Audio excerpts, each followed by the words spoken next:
Oh, Okay. Hi, Matai and Axel. Is it Axel? Is that what you go by? Sorry? Axel is the name? Is Yes, exactly. No, yes, it's perfectly pronounced. Actually, exactly. all right. Well, I've got Axel and Matthias from or Matei. I should probably ask all the names. Yeah, it's Matthias, but Matthias, in English it's chemical or whatever. Doesn't matter really. All right, so these guys are with BSVA's education department, and I'm just kind of walk through some of the progress we've been making with the BSV21 overlay and overlay services on Go in general. So yeah, like I said, just stop me whenever you guys have any questions or clarifications. But what we're looking at here right now is the BSV21 overlay. So the idea of this is a piece of software that will be run on a laptop or on a server or really anywhere you want to run it. And it's essentially kind of going back 15 years to running a full node on your computer, but it's not a full node of the entire blockchain. In the case of this, it's a full node of a single BSV21 token and all of the transactions that token has existed in across the entire life of that token across the chain. And it's using overlay services so overlay services basically kind of stores all the data that you need to kind of look up your history. It's kind of like the Block Explorer database sort of this overlay system, but it also kind of controls keeping track of the actual proofs on the actual blockchain, the Merkle proofs, the beefs, everything to kind of revalidate the entire state of this chain against the blockchain. So I'm going to go and so I have got this repo cloned. Let me make sure I deleted all my databases and everything. So we have a fresh. I have one question, David. Yes. For being so bad. And the overlay can be used for only one token, or you can use the overlay for multiple tokens? So different. Yeah. So within, and I'm going to be a little more elementary than you guys probably need for this, but within overlay services, there's this idea of topic managers. And a topic is ultimately the scope of one kind of categorization of tokens on chain. So the BSV21 overlay, each topic is for a single token, but how it's set up, you can spin up many, many different topics that are all the different tokens. And so one overlay system service, in fact, we've got one on, I've got crawling on a server right now trying to populate from historical data that is every BSV21 token that exists. So, and the idea is we're going to actually, at Gorilla Pool, we're going to have a kind of a seeding node on this peer-to-peer overlay network that basically will help anyone spin up with any token they care about. And we've got our own kind of economic system around how that works. And we don't need to get into that here because that's not really core to the main piece. But yeah, you can spin up as many. In fact, we'll do that right now. So I have just downloaded this thing. I don't have any, my databases are all gone. So I just cleaned this up as if I had just cloned this repo. So I'm going to first just run this build script. This is a Go tool. So we need to compile the code before we run it. Okay. So there's definitely probably some usability things that are going to come once actual, like at this point, I'm mostly still been in developer mode. So what these commands are called and everything like right now. I'm going to go to config.run. That will probably have a better name in the future. So I'm just going to do whitelist list. Okay. So this BSV21 overlay has the concept of whitelisted token IDs. And so essentially those are the tokens that it knows about. So at this point right now, it's completely empty. It knows nothing about any tokens at all. So I'm going to go grab over here. LP. Okay, so we're going to go fig.run whitelist add dash token equals. This token ID I'm putting right here, this is the money sandbox token. So it's not the production money token. It's their kind of like test playground token. So I'm just running to add this to the whitelist of my system. Okay, done that. And this log is wrong. This says Redis. This is actually not using Redis. There's no servers or anything I needed to have installed. Everything's being stored on my local file system. As database out of the box uses SQLite, so it's just standalone, doesn't need a server or anything like that. And our beefs actually get stored as just files on the file system. We do have, you can configure this to go into a Mongo database or a Postgres database. Mongo I've tested quite a bit. Postgres I haven't tested that much, so that might need a little more love. But out of the box, it just stores everything right to your file system. So I'm just going to run this thing. So we're going to go server.run. So this just server.run by itself will just start off the web server. I actually want to put this on a different port, minus P8000. And from the web server, oops.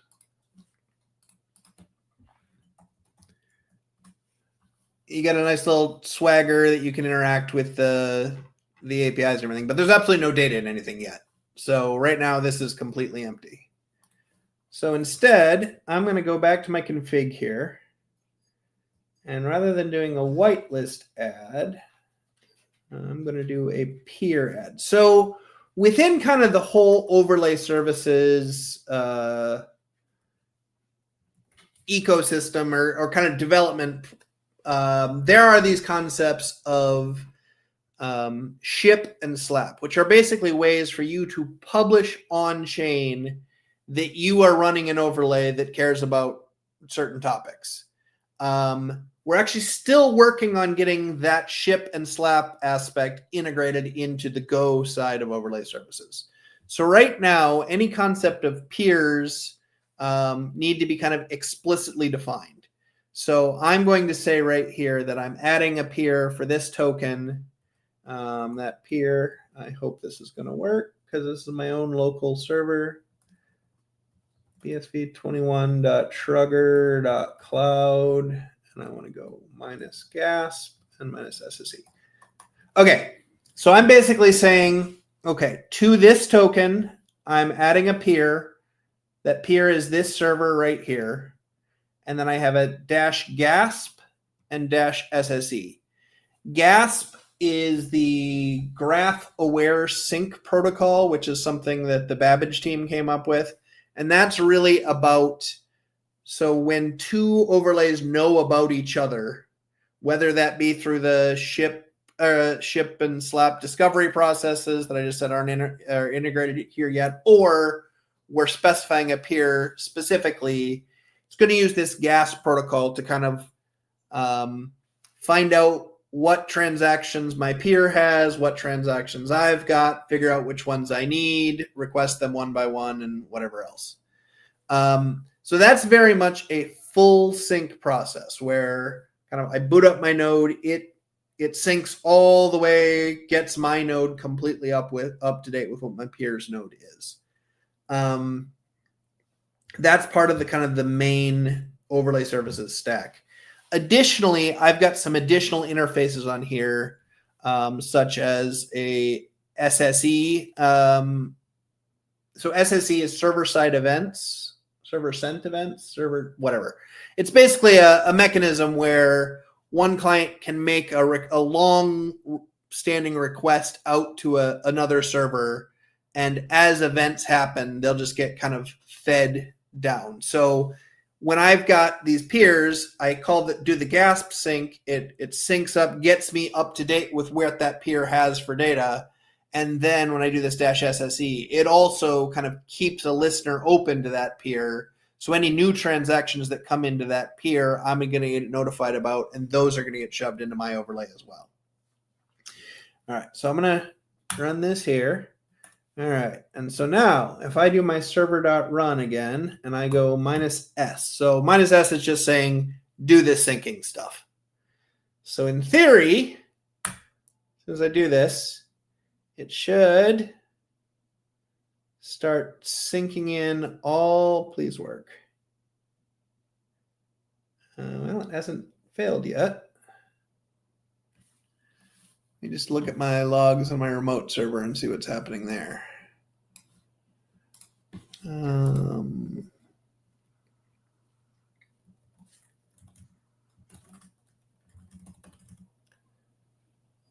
Are you getting any requests? I got a connection refused on the other side. Oh, one moment, please. My other server is configured wrong. What is going on? It happens in the worst times, yes. Yeah, I was up till like 2 a.m. trying to get some things finalized on this thing too. So, but the main thing that you want to try is to synchronize with this peer, no? And to like downloading all this data of all these tokens and have it synchronized with your overlay, no? Exactly. Bring all the transactions from one server to another and get all the logs about it, right? Say that again. Like to bring all the transactions from all the other peer. So do you have all the complete logs about every transaction in your server and in the peer? So how the GASP sync process actually works is it does a lookup for all the unspent outputs in the peer. And so it starts with just what does the peer have that isn't already spent. But then within a lot of these overlays, and certainly within BSV21, in BSV21, we need to go all the way back to the Genesis transaction where this token was first deployed. So your mic stopped working for me. Alex, can you hear me? Or Axel, can you hear me? I cannot hear you. I can hear you now. perfectly. You can, Matthias? You can hear me now? I cannot hear anything right now. I don't know if you hear me or not. Maybe it's the connection. I can hear. Maybe he has blocked something on the browser or something like this. I will send him a message. Yeah, I just sent him one too.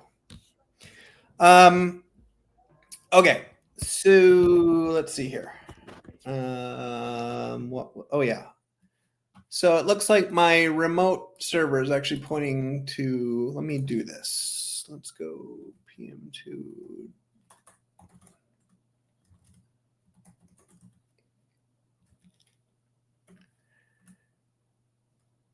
Okay.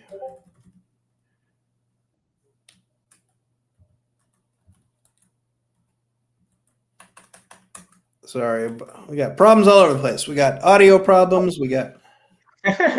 No, probably happens. It happens every time. Every time they have to do something like this, I have a lot of problems too. You know, it's like this. It's like this. Yeah.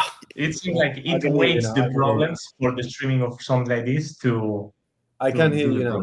All right, great. It changed my speaker configuration for no reason. Great.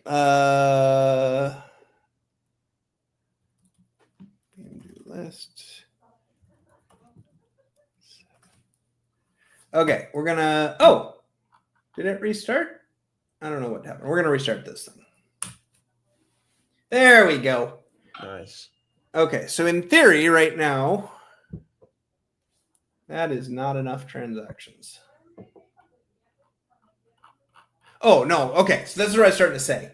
Is so because the GASP sync process is really all about your unspent outputs. It also has all the logic to kind of understand relationships between transactions.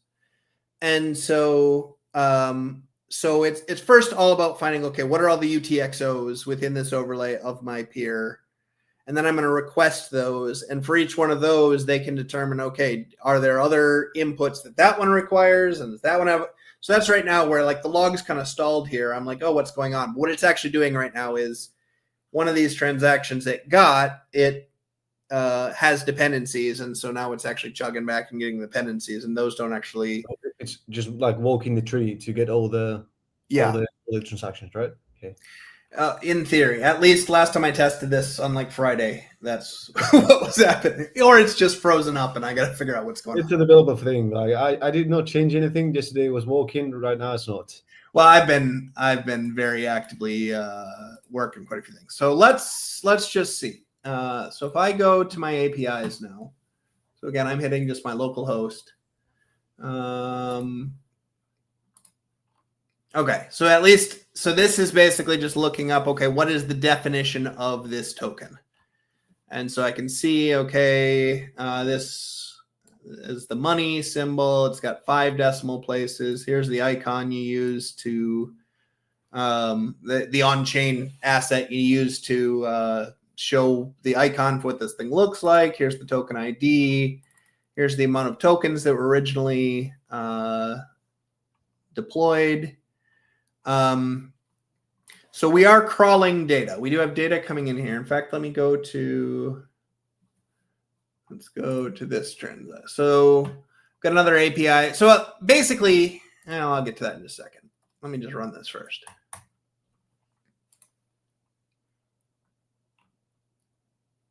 And you can synchronize with many peers as you want. No, if Yes. For example, I want to synchronize with 2-3 peers, I can put them.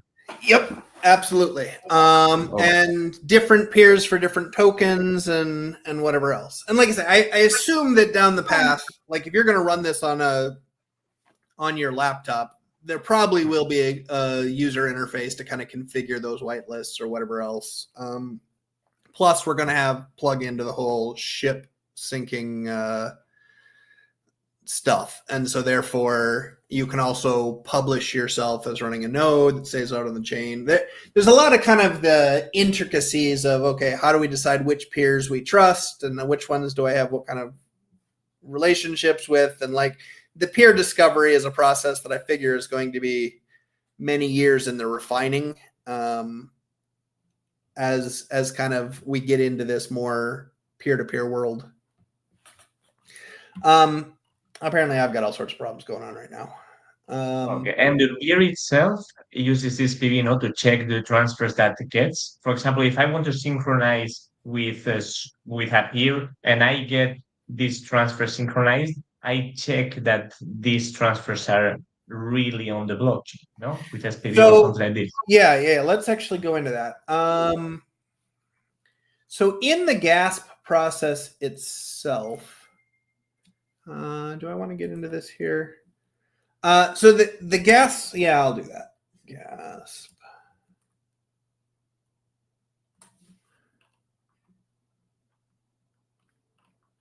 So where Gasp? No. Node request types. So the actual data that's coming back and forth through the gas process is you will get the raw transaction data, and you'll get a Merkle proof. And there's this concept of ancillary beef, which is essentially it's a beef file that contains additional transactions that this overlay needs in order for you to be able to validate what this output is.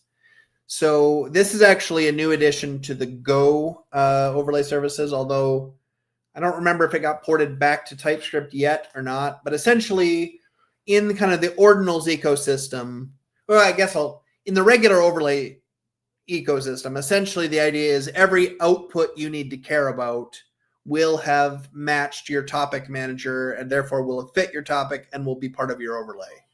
Well, in the ordinals ecosystem, we need to know things about the input scripts, even if they didn't come from this overlay. So in the ordinals ecosystem, we have to be able to measure kind of how many satoshis into a transaction an input was, and how many satoshis out are kind of around that transaction. So if I've got an ordinal that was transferred and it came in on the 10th Satoshi into this transaction, well, I need to know what the 9 inputs before that were, or the 9 Satoshis before that were, in order to count that, okay, this is number 10. So without me knowing that the one before it was 9 Satoshis, I don't know.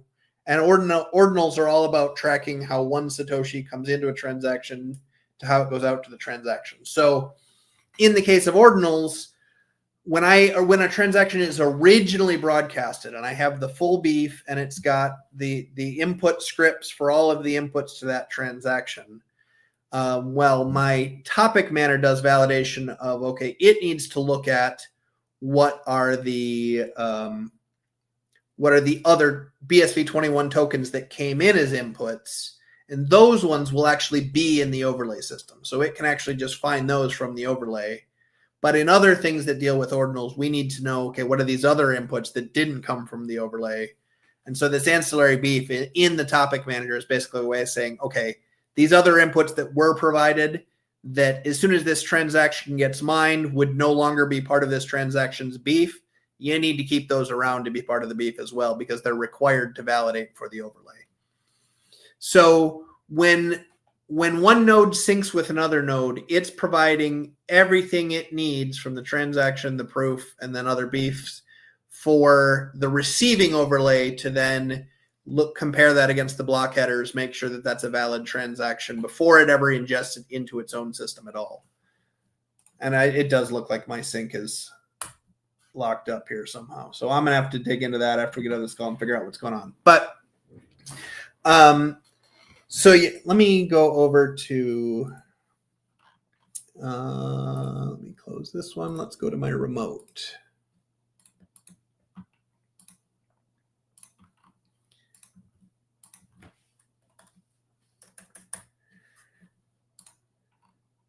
Okay. So within kind of the core base overlay services, we've got these different APIs down here. These are all just like, these are the built-in pieces of the overlay services server. It's kind of its internal API. This request sync response and request foreign gasp node, those are the pieces that my crawler is actually hitting right now. And it's communicating with that to kind of do the whole sync process between these two overlay nodes. Then additionally, kind of how I'm building out the BSV21 overlay is there's a lot of just kind of standard one set ordinals tools. And so there's a number of routes that are kind of stood up that any overlay that uses these tools will get these routes. So we've got block specific stuff or just some very, very generic event management and kind of querying stuff. And then up top, we kind of layered again over of, okay, these are very specific BSV21 APIs that someone who's running one of these overlays, this is their interface to kind of query their local database. And so from here, I can look up, in fact, let me go and get my...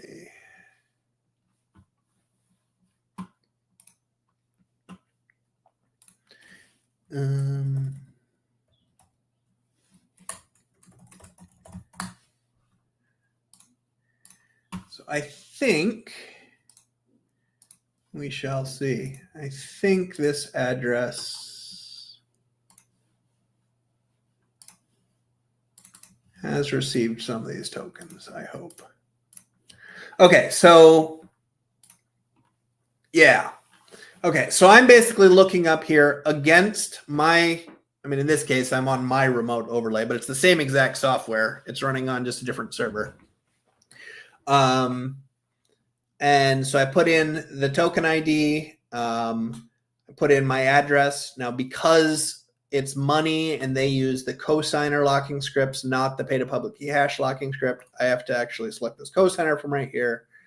And so when I do this, this is basically telling me, so this is the /history endpoint. So these are all the outputs I've ever owned of the money sandbox token. So let's see here. I had $20 there. That was spent in this transaction.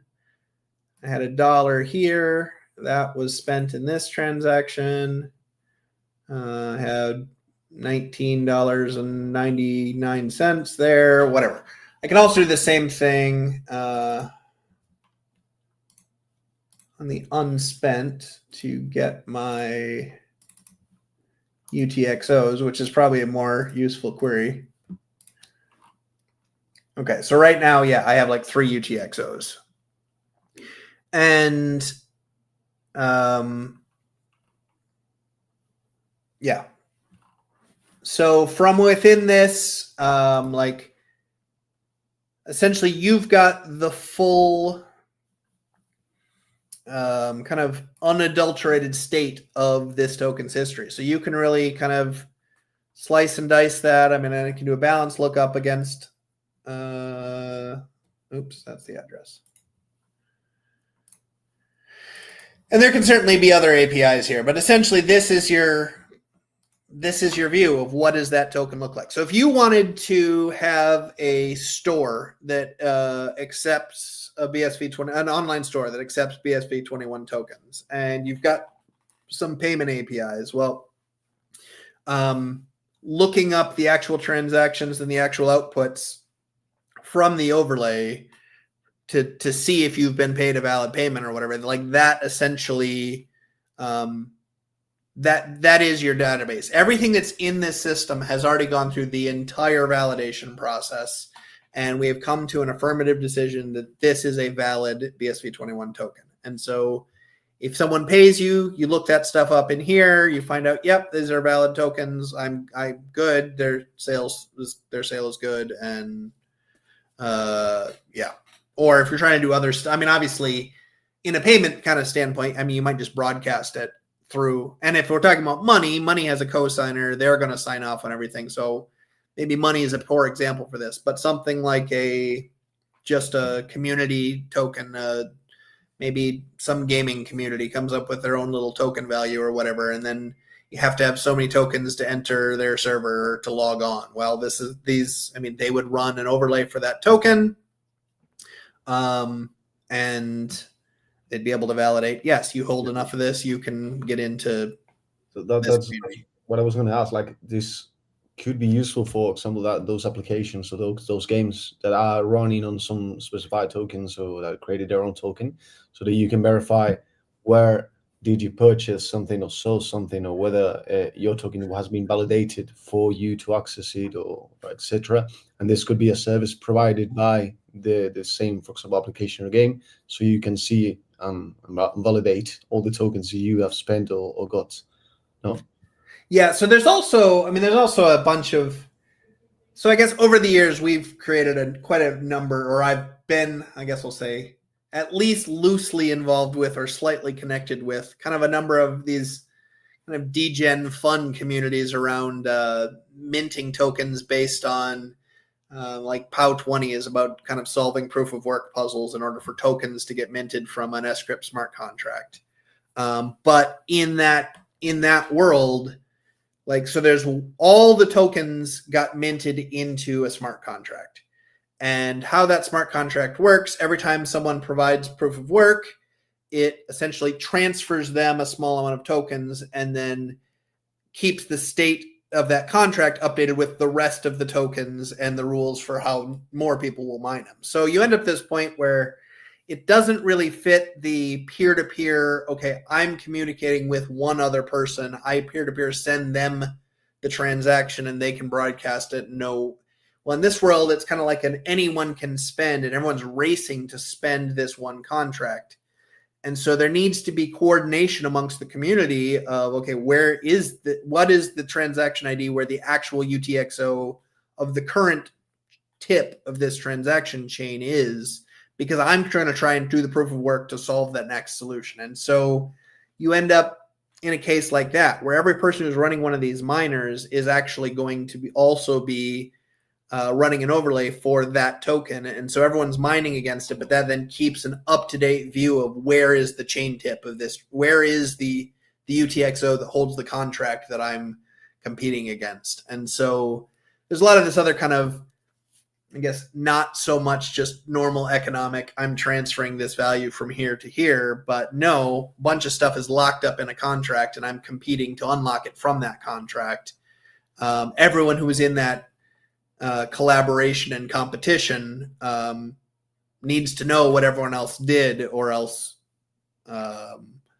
it kind of falls out of visibility. And so the overlays really help with that kind of collaboration as well.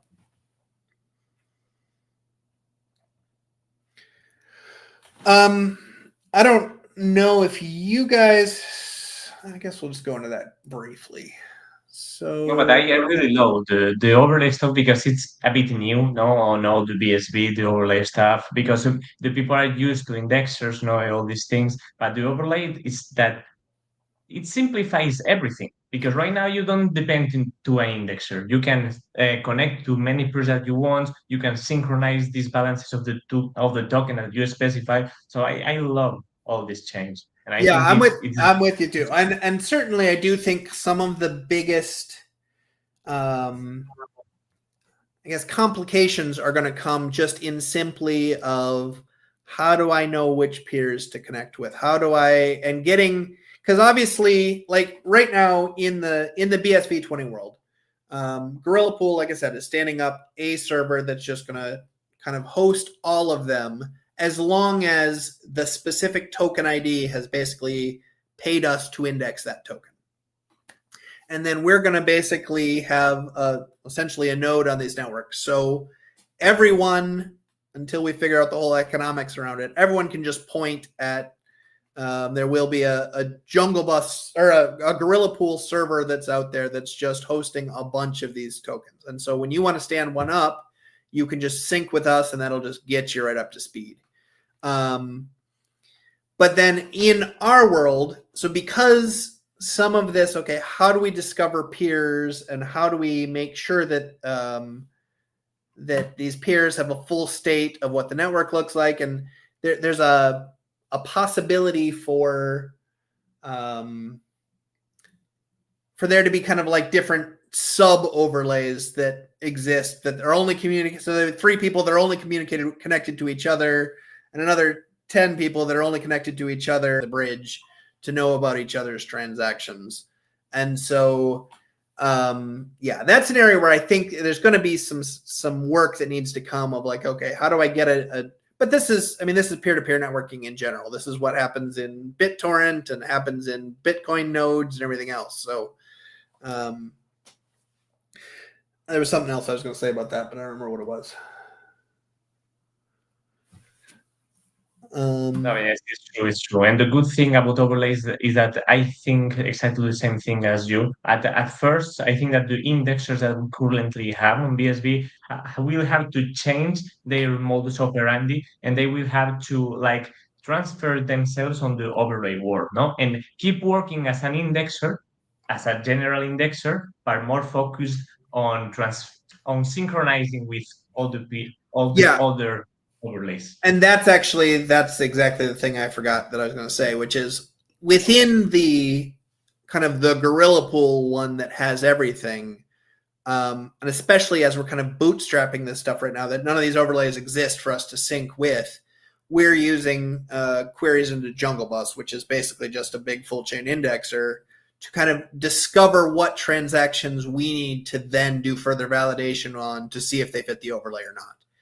And while things are stood up in the Gorilla Pool world, that process is going to keep going. That for anything that we're stood up and we're watching, or that, I mean, it's kind of an automatic process even of new BSV21 tokens are deployed. We discover them, and then any user who wants to kind of essentially pay for us to figure out all the transactions that are out there, it's 1,000 Satoshis per output, and we'll just like process it until we run out of payments, and as soon as we run out of payments, we just shut it down.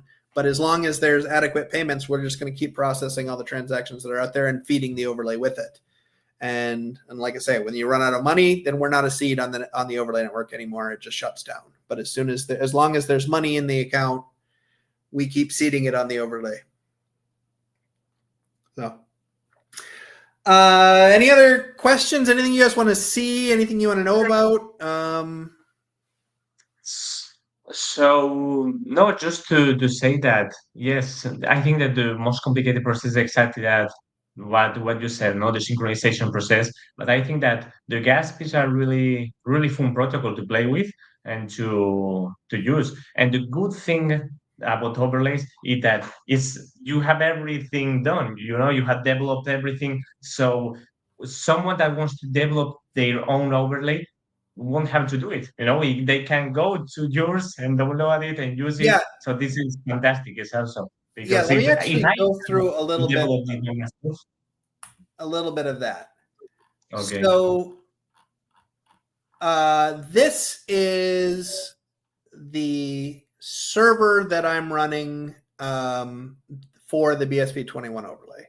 And I'm going to skip over a lot of the details because a lot of it's kind of my own stuff. But essentially, these are the pieces that, like this, everything I'm doing is BSV21, but you can do this overlay for literally anything. So the kind of core pieces are defining an engine. And so an engine has, okay, what are my topic managers categorized by what topics they are. So this will be, and every topic in the kind of overlay world it's got a code that starts with TM underscore. So in the case of the BSV21 tokens, I'm using TM underscore and then the token ID. And that is the name of the topic for that token. Similarly, there can be ones for, I mean, whatever, for domain names that you own or for backups. Like it can be literally any kind of topic that you want to create. So there's creating an engine, wiring up a couple base things, and then from the libraries that I've got here, like it's literally as easy as you're starting up your web server, and then I'm saying, okay, register common routes. If I want the event handling for the SSE stuff, I register SSE routes. In this case, I've got BSV21 routes. You wouldn't have that if you're not doing BSV21. So it's just, okay. And then finally, there's the main overlay services.register route. So this essentially is all of overlay services is just by on your Fiber web server calling register routes with kind of your configuration for how you want to broadcast transactions and passing in your engine. And that part right there stands up kind of all of this functionality of just the base overlay stuff. And then I just got lost. So pretty much, I mean, I've got lots of different database providers. There's another project out here. So rather than BOpenIO BSV21 overlay, there's also it's just BOpenIO just overlay. And this is like all the kind of standard storage providers and beef providers and PubSub implementations and all the kind of tooling for someone to be able to just like build an overlay, have it stick stuff in a Mongo database and not really have to think about any of the, how do I save it to the database or anything. The only real kind of custom pieces to BSV21 we have our topic manager.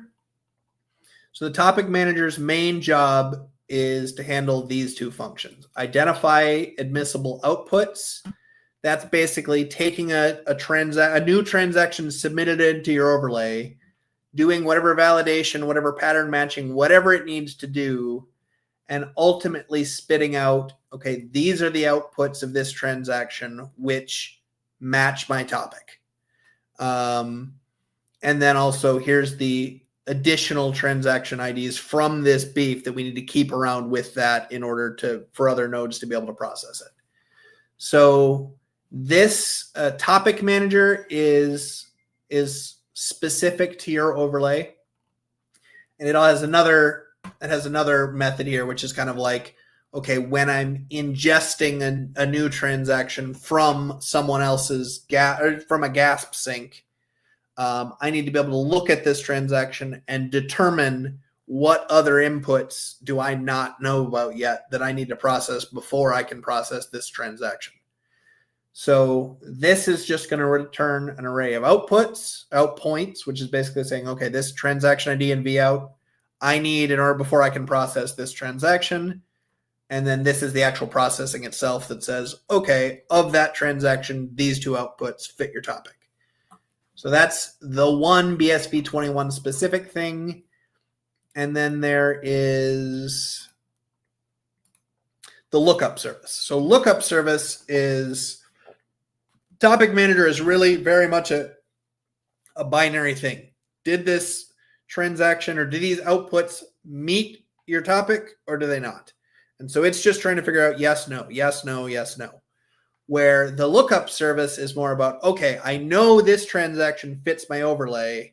Let me pull whatever data I need out of that transaction such that I can allow people to look up these outputs based on what address owns them. Or let me figure out which of these BSV21s are actually listed on a marketplace versus are they ones that I just own in my own output. And so, in fact, if you've got an overlay and it's dealing with, so we've got in the OneSet ecosystem, we've got this ordinal lock contract. That's basically a way that you can lock up assets on chain, and anyone can buy them by simply calling that or spending that output in a transaction that pays you the amount of money that you're asking for. And so in that kind of a world, if you're running an overlay on a bunch of bamboo tokens and you want to see, okay, what bamboo is on the market right now, you query your overlay, you'll see what's on the market. You can find one, you can execute the trade. That's going to submit the transaction into the overlay.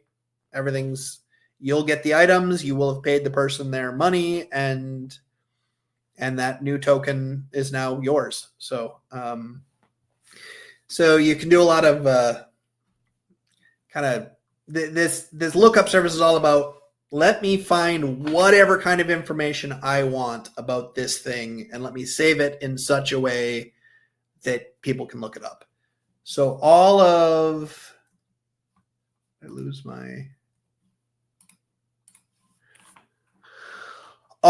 these different like BSV21 specific APIs or these events APIs, like all of this is going across against the data that the lookup service has pulled out and stuck in a database. So you get all the indexer stuff of old. It's really kind of the main difference I see between kind of traditional indexers and overlays is really just about how do I discover the transactions that I'm working on. So in the overlay world, it's more users submit them in and overlays communicate them with each other, as opposed to the indexer, which is people just submitted it, who knows how, to the blockchain. Let me look at everything that's on the blockchain and see what I need to stick back into the overlay. So I have a question about this too. What do you think is the future of overlays? I mean, how the people will start using it? They will access to an application. I mean, every overlay will have like their own front end, their own application, or you will have like a general application that will be connected to many overlays, and you could just connect your main application to some overlays and have directly your balance about 20 sat ordinals, for example. yeah, I think it's going to be completely dependent on the use case. So like in the case of one of these BSV21 tokens, like you really have to have the entirety of the history of everything in that token, or else when you receive a payment, you don't really have a way of knowing if that tracks all the way back to the genesis and is a valid transaction, or if it's a counterfeit. If someone just made an output that looks like it's a money token, but it's not. So I think like for that kind of use cases, it's going to be more of like, okay, people actually need to, like the robustness of the network really matters.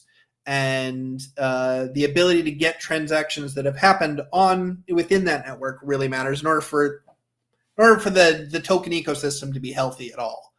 But then we've also got things like social networks where I don't know that there will necessarily be like a GASP sync that says, okay, give me everything that has ever been discovered about these types of social networking protocols. I think it could be a lot more like friend groups and like, okay, I have got my friends, my peers, and those peers are running. I mean, we're all running overlays still, but none of us are ever like syncing the entirety of the universe of Twitter we're saying, okay, my friends' posts are getting synced to me. And when I reshare someone else's post, that's getting synced to my friends, or like I see it being a lot more in these kind of use cases, much more. It's not one big graph. You've got your own overlapping circles and your own overlapping communities. And in those kind of ways, like you sharing someone else's data, sharing someone else's posts literally becomes you seeding it on the network. And so it is mostly, as I understand it, as having different independent small graphs coming from a higher big graph that we are interconnecting, so that we have a medium, for example, it's medium, but it's still small graph with all our peers that can access that individual graphs as one connected. Yeah, but I also think that I don't think that the syncing is going to necessarily be just dumb and holistic. I mean, I think that in like those social media things, even what kind of data we sync with our friends and what kind of data our friends choose to sync with us, like it could be very much kind of about the relationship between me and this other person to determine how much data they're giving me and how much data I'm giving them. But again, that kind of the things are very nicely layered. That kind of detail can kind of get solved when someone's got a use case for that kind of detail. And really the processing of the overlay is kind of separate from how do transactions get discovered and get fed into the overlay. And those can kind of remain separate pieces. And so regardless of how in the future we're going to discover different transactions and sync them in, the underlying engine stays the same.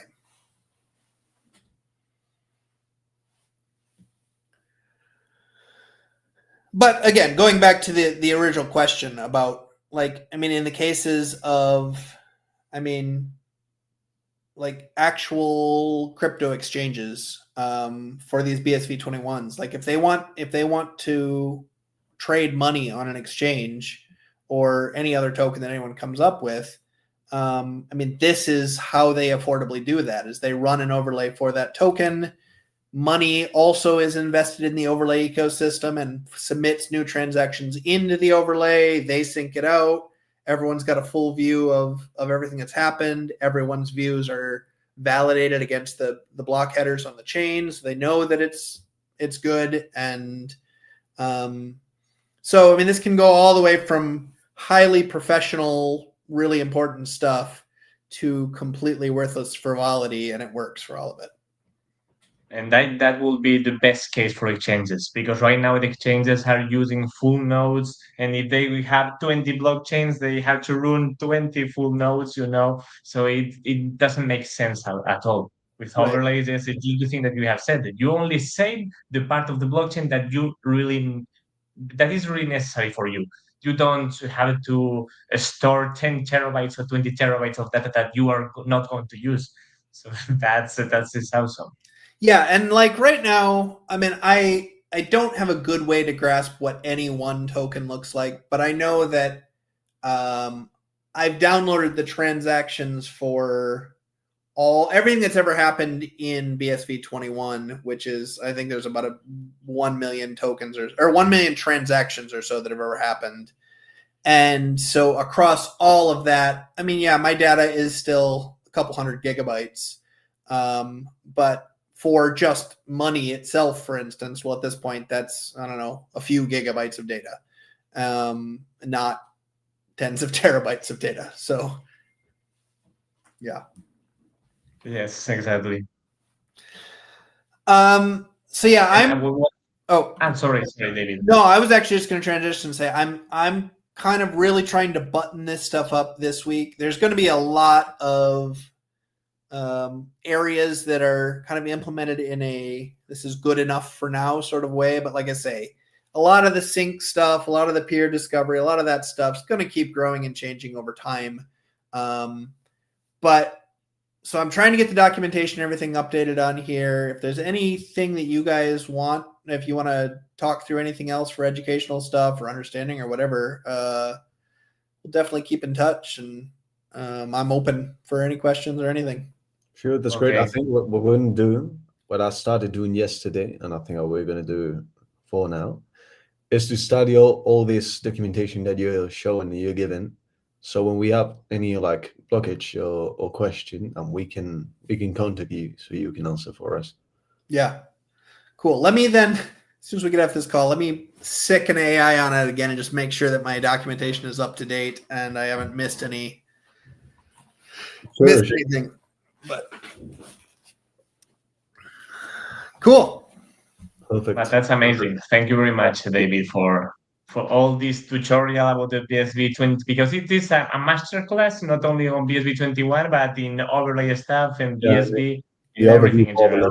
Well, that's one thing I've actually found pretty interesting is, so I've been working on various flavors of kind of blockchain indexers for years. I mean, the one set indexer is like 2 years old. And then before that, I mean, all of crypto fights needed these same kind of indexers. And it's funny as I started plugging into like, okay, figuring out how the overlay services core system worked on the TypeScript side, I'm like, oh, this is actually the exact same thing that I've been building over and over and over again for years. And so it's really just taking a couple, like kind of moving things into this topic manager verbiage and the lookup service and kind of different ways of doing it, but interacting with blockchain transactions. It's kind of interesting, both how complex and how simple it is, because like the relationships between transactions, it's just outputs, inputs. Like it's so simple. And from a database structure, it's literally just, okay, what was my inputs or where was I spent?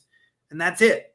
But yet you start modeling these other kind of complex state machines on top of them. And it's like, you can do some awesome stuff. So yeah, I think for example, in our education point, this is very valuable. So we can sort of in the future make very complex and very good documentation about overlays, not only for BSV21, but for general overlays and the scenarios, for example, this one of exact overlays that has been done for exact tokens.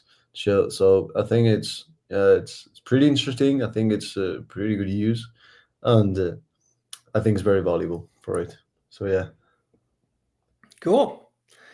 Well, unless you guys have anything else, thank you very much. And thank you, David. Yeah, very much, David. You too. Thank you very much. All right. Talk to you guys later. Bye.